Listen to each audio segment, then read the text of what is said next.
What will you do when your toothbrush is smarter than you? Where do you go? What do you do? Toffler defined future shock as a state of disorientation and shock from too much change in too short a time. And this new environment is so shockingly different, it's so fast, it's so foreign, that you feel lost, incapacitated, maybe even slightly depressed. So in business, low value is about content.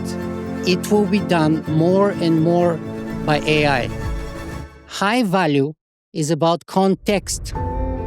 For example, when Steve Jobs launched the iPhone, he changed the very context of what a phone is and should be. Today, value is shifting away from the answers and towards the questions. Because in the age of ChatGPT, answers are free.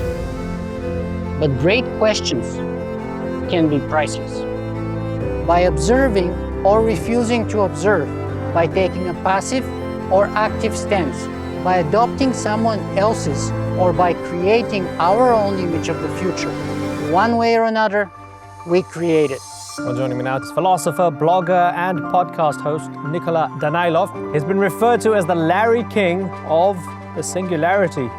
Well, Nikola, now that you've got my attention... He's been rebroadcasted on the BBC, RTTV, TV Japan, Wired, The Telegraph, Huffington Post, and ZDNet. And he is here in Montreal. So, ladies and gentlemen, Nikola Danaylov. You're the voice of the Singularity, and so you've peered into this with some amazing, shocking number of luminaries. Now I've become a very visible transhumanist who writes a lot and does a lot of things in the community, and I feel I owe a lot to you because of that. Hi, first of all, I want to thank you so much for saying what you just said. What's at stake is not my reputation, it's the future of humanity. Okay, so who cares about my reputation? It's the future we're talking about. Concern number one I have looking at our planet today is not artificial intelligence. It's human intelligence. Or lack thereof. Who is in the world saying things that are interesting, that are challenging, but also forward-thinking? There is a scarce number of people who are doing that, Nikola, and you are one of them. Are you ready to unlearn everything you know? Are you ready to relearn it all? And are you ready to do it again and again and again?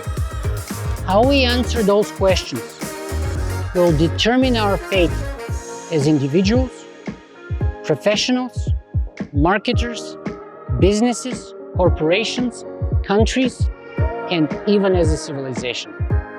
The pessimist complains about the wind. The optimist expects that the wind will change. The realist adjusts the sails. So the job of futurists like me is to hopefully help humanity adjust the sails, to steer towards a better future. So the value creation is shifting more and more towards the questions, because it turns out that answers have a very limited lifespan. So holding too tight to an answer can be at least very costly, if not outright deadly. The crisis is not just something to be feared and avoided at all costs, but a crisis is to be welcomed and embraced because of the unique opportunities that are hidden within. It is an invitation for us to reinvent ourselves completely, to leap or create an entirely new paradigm. Becoming great and staying great is all about embracing change before you have to. AI is not a strategy. We need a strategy, we need our why before we get the tool, AI, no matter how powerful it is.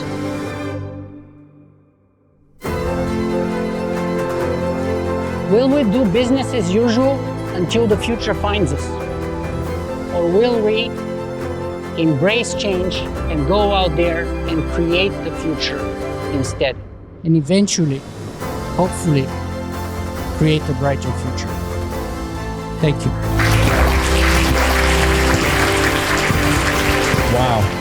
Wow.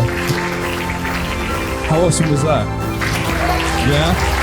Thank you so much. That was amazing. Don't wait for permission to change the world.